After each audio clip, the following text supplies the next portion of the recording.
चला इयत्ता 8वीचं गणित आहे, सराव संच 2.2 आहे. 8वीच्या वर्गात काय सांगितलं या ठिकाणी छान सांगितले, आकृतीत लक्ष द्यायचे 2.2 मध्ये. या ठिकाणी काय सांगितलं की बा योग्य पर्याय निवडा. या ठिकाणी आपले 4 पर्याय दिलेले आहेत. ठीक आहे, 4 पर्याय दिलेले.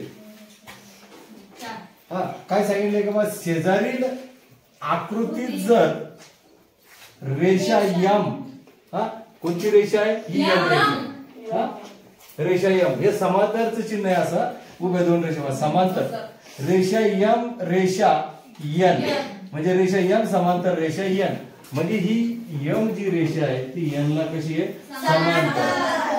समांतरचा अर्थ काय, समांतर रेषा म्हणजे अशा दोन रेषा सारख्या सारख्या नाही, अशा दोन रेषा ज्या किती लंब्या जरी आपण ओढत नेल्या तर ते एकमेकाला पुढे छेदत नसतात, त्याला समांतर रेषा असं म्हणायचं. जसं की गाडीची चाकं असतील, रेल्वेचे रुळ असतील, रेल्वेचे चाक कसे ते एकमेकाला छेदत नाही.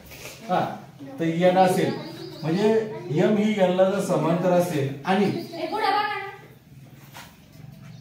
आणि रेषा पी, बघा ही जी रेषा पी आहे ही पी, या यम आणि यनला काय झाली, रेषा पी ही यांची काय आहे छेदिका आहे, छेदल्या गेलेले. छेदन म्हणजे दोन भाग करणे, दोन तुकडे करणे, याला छेदिका असं म्हणतात. छेदिका असेल तर एक्स ची काय करायची, आपला किंमत किती, एक्स ची आपली किंमत काढायची. मग हा जो काही एक्स आहे या एक्स ची आपल्याला किंमत काढायची आहे. ठीक आहे, मग ह्या एक्स ची आपल्याला किंमत काढायची म्हटल्यानंतर या ठिकाणी काय झालंय, आपल्याला या ठिकाणी 3x ची किंमत दिली गेलेली आहे. आपल्या किमती दिलेल्या आहेत. त्या ठिकाणी तुम्ही जर बघितले 135, 190, 45 आणि 40 याच्यापैकी एक किंमत योग्य पर्याय आपल्याला निवडायचा आहे. अरे मग तुम्ही म्हणसाल सर कसं काय, इथं तर किंमत काही ती सुचणी लागल्या, इथे किंमत कशी, तर ते आपलं आता समजून घ्यायचं. मग या ठिकाणी बघा, या ठिकाणी काय झालं, या ठिकाणी या 3x दिलेला आहे, त्या 3x ची किंमत दिली आहे आणि या ठिकाणी आपल्याला काढायची आहे x, म्हणजे या कोणाची किंमत दिली समजा 3x, म्हणून तिची किंमत काही दिली नाही आपल्याला, ती आपल्याला काढायची. आपण नेहमी आकृतीचं निरीक्षण करायचं चालायचं, गणित बघत चालायचं, म्हणजे आपल्याला ते कळतंय. गणित एकदम समजून घेऊन चालायचंय. काय यम ला समांतर यन आहे, पी ही त्याची छेदिका आहे, त्यातलं या ठिकाणी जसे काही जोडलं गेलं इथे छेदलं गेलंय, या ठिकाणी 3x याचं माप दिलंय, याचं माप फक्त x दिलं, आपल्या x ची किंमत आपल्याला काढायची. मग या ठिकाणी बघा रेषा, बघा रेषा यम समांतर रेषा यन, छेदिका छेदिका काय आहे आपली पी, हे असं या ठिकाणी आपल्याला दिसतंय. बरोबर आहे. तर यामध्ये आपण जर बघितलं 3x आणि आपल्याला समजा याची जर किंमत काढायची असेल, तर आपली याची किंमत माहिती असणं गरजेची. याची किंमत दिली आहे 3x, म्हणून आपण काय केलंय 3x अधिक x बरोबर 180 अंश. तुम्ही माझं सर 180 अंश कुठून आणले तुम्ही, कारण हे आंतरकोन आहे. आंतरकोणाच्या मापाची बेरीज जी आहे, आंतरकोणाच्या मापाची बेरीज घ्या, ती 180 अंश असते.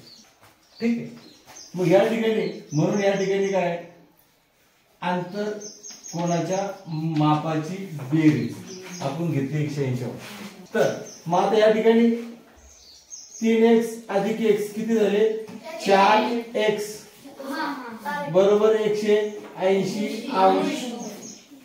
आता या ठिकाणी दोघात काही नाही म्हटलं तर कसे चिन्ह असते, या 4x मध्ये x मध्ये आणि 4 मध्ये काय चिन्ह ठिकाणी, तर या ठिकाणी x बरोबर 180 भागीला या ठिकाणी कारण दोघांमध्ये गुणाकार चिन्ह असते भागीला 4, हे दोघात गुणाकार चिन्ह हे इकडे जात असतं, एक जसं तसं ठेवलं आपण, हे इकडे गेला मग भागीला झाला.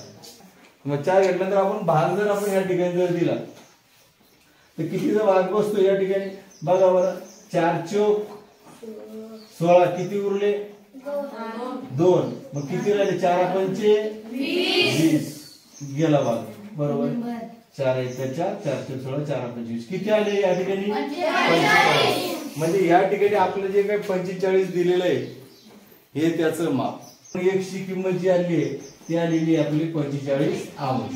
आता या ठिकाणी दुसरं गणित आपलं बघायचं. बघा दुसऱ्या गणितात काय सांगितलंय की शेजारील आकृतीत जर रेषा ए समांतर रेषा बी, म्हणजे ही ए रेषा ही समांतर आहे हिला बी ला, तुम्हाला मी समांतर सांगितलं, आणि रेषा एल ही जी काही रेषा एल काढलेली छेदिका आहे ही याची ए व बी ची काय आहे छेदिका, म्हणजे छेदल्या गेलेला आहे.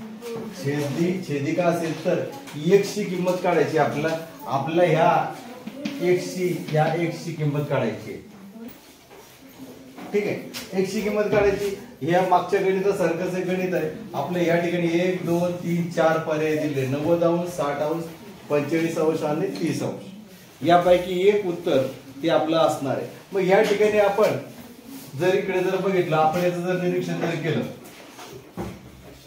आपल्या x ची किंमत काढायची. आपण गणिताचं जर खास जर निरीक्षण केलं, आपल्याला कळत असलं आंतर कोण, संगत कोण, रेषे जोडीतील कोण, हा हे जर आपल्याला माहिती असेल तर हे गणित करणं. आता समजा 4x आपण जर बघितलं, तुम्हाला जर मी विचारलं याला आपण समजा याचा, आता समजा हा जर 4x असेल तर हा पण किती असेल, कारण हा विरुद्ध कोण आहे, बरोबर आहे 4.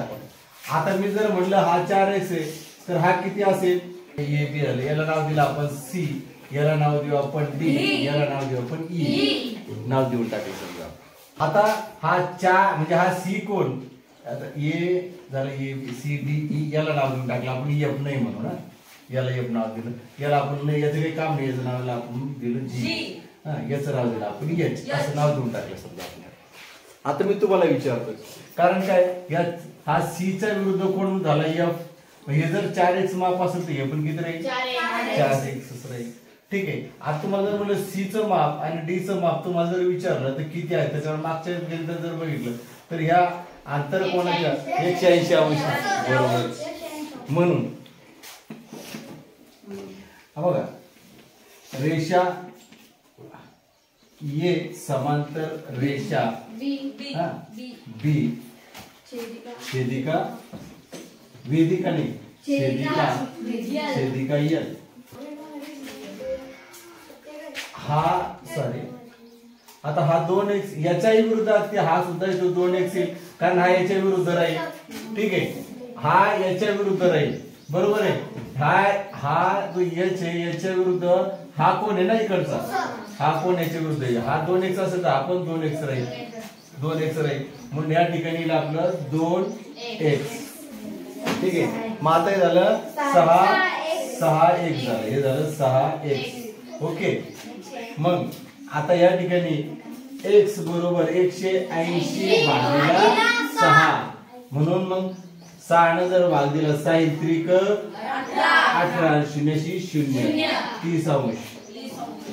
तर या ठिकाणी जो 30 दिसतंय मग त्याचं जे काही माप आलेले आहे ते आलेले आहे 30 अंश आले. आपण काय केलंय, तुम्हाला आपल्याला काय किंमत विचारली, x ची किंमत विचारली. काय विचारलं आपल्याला, x ची किंमत किती आली आपली, म्हणजे x बरोबर 30 अंश आला, बरोबर. म्हणजे या x ची किंमत पण 30 आली आणि या x ची किंमत पण किती आली 30 आली. मग विचार करा या ठिकाणी समजा या x ची किंमत 4 इथे या आकृतीत या x ची किंमत दिली आहे 4x, बरोबर आहे. इथे 4x दिलेली आहे, परंतु या x ची किंमत किती आली आपली 30. जर मग आपण जर घेतलं 4 गुणिला जर आपण 30 घेतलं ते किती राहिले 4 त्रिक 12 120 अंश, म्हणजे हे झालं 120 अंश, बरोबर आहे. आपण काय केलं 2x च्या विरुद्ध हा कोण आहे, बरोबर आहे. मग या 2x हा ची किंमत 2x आहे, मग हे घेतला समजा दुसरं घेतलं आपण. ठीक आहे, 2x परंतु x ची किंमत काय आलेली आहे 30. म्हणून या ठिकाणी पुन्हा यासारखंच 2 गुणिला जर 30 केलं तर किती झालं 3 दुने 6 60 अंश. आता हे 60 अंश आणि 30 अंश याची जर बेरीज केली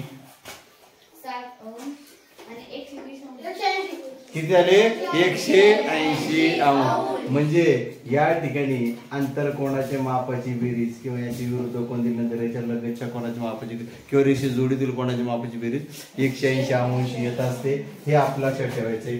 मग ते 120 अंश अधिक 60 आलं ना, 60 होतं ना, 60 हे झालं 180 अंश 60 होतं. तर या प्रकारे 180 अंश आपली त्याची किंमत बरोबर आलेली आहे. ते गणित काय सांगते या ठिकाणी बघा, सोबतच्या आकृतीत रेषा P समांतर रेषा Q, ही P रेषा या Q ला कशी आहे, समांतर आहे. म्हणजे पुढे कुठे छेदणार आहे का, नाहीये. त्याला छेदिका दिली आहे रेषा L व रेषा E, ही आपलं समांतर दिली आहे बघा. रेषा L व रेषा E समांतर आहे. छेदिका आहे, वेदिका नाही, छेदिका. दिलेल्या कोणाच्या मापावरून कोण A, कोण B व कोण C ची मापे आपल्याला काढायची. तर या ठिकाणी जे आहे आपला या ठिकाणी 80 अंश दिलेलं आहे. आपला कोण A चं माप काढायचंय, कोण B चं माप काढायचंय, कोण C चं माप काढायचं. ओके, ठीक आहे. मग आता आपलं काय करायचं, आपण अगोदर आकृतीचं पुन्हा निरीक्षण करायचंय. निरीक्षणांती आपण ठरवायचंय की नेमकं माप किती निघेल म्हणून. या ठिकाणी आपण जर या ठिकाणी बघितलं A च्या विरुद्ध हा पुन्हा झालेला आहे, म्हणजे हा सुद्धा एक 80 अंश म्हणून, हा पण 80, कारण विरुद्ध कोण आहे, बरोबर आहे. विरुद्ध कोण आहे, ठीक आहे. आता या ठिकाणी जर बघितलं हा 80 अंशाचा आहे, तर हा जो काही एक कोण आहे, हा एक कोण आहे किती अंशाचा असेल, कारण हा किती अंशाचा असेल, हा किती अंशाचा असेल, कारण आंतर कोण आहे. तर आपला हा बघून घ्या, रेषा P व रेषा Q छेदिका जी आहे, या छेदिका आपण जर समजा घेतली L, तर त्यामध्ये याला आपण नाव दिलं, समजा याला नाव A दिलं. समजा इथे या ठिकाणी आपण ABC याला आपण नाव D दिलं. समजा कोण D अधिक कोण A बरोबर 180 अंश, कारण अंतर्गत कोण, ठीक आहे. अंतर्गत कोण आहे, आणि अंतर्गत कोणाच्या मापाची बेरीज मी तुम्हाला सांगितली किती असते, 180 अंश. परंतु या ठिकाणी आपण याला जे D नाव दिलं, या D चं माप किती आहे, 80 अंश, ठीक आहे. 80 अंश, म्हणून 80 अधिक कोण A बरोबर 180 अंश. मग आता या ठिकाणी कोण A जसं तसं राहिलं आपला, तर आता हा 80 तिकडे जात असेल, इकडे अधिक तिकडे वजा होईल. म्हणून मग 180 वजा, हे इकडे अधिक मध्ये आहे ना, तिकडे जाताना तो वजा होऊन जाईल. 80 अधिक तिकडे जाईल, वजा होईल, वजा 80 अंश. तर या ठिकाणी कोण A बरोबर 180 म्हणून जर 80 गेलं तर किती आलं, 100 अंश. म्हणजे याचं जे काही माप आलेलं आहे या ठिकाणी, हे याचं माप, म्हणून कोण याचं माप किती भेटलं आपल्याला, 100, बरोबर आहे. म्हणजे हा झाला आपला 100 अंशच झाला, ठीक आहे. हा जर 100 अंशच झाला, तर मग आता मला सांगा याच्या विरुद्ध हा जो काही कोण हा सुद्धा किती अंशाचा होईल, 100 अंशाचा होईल.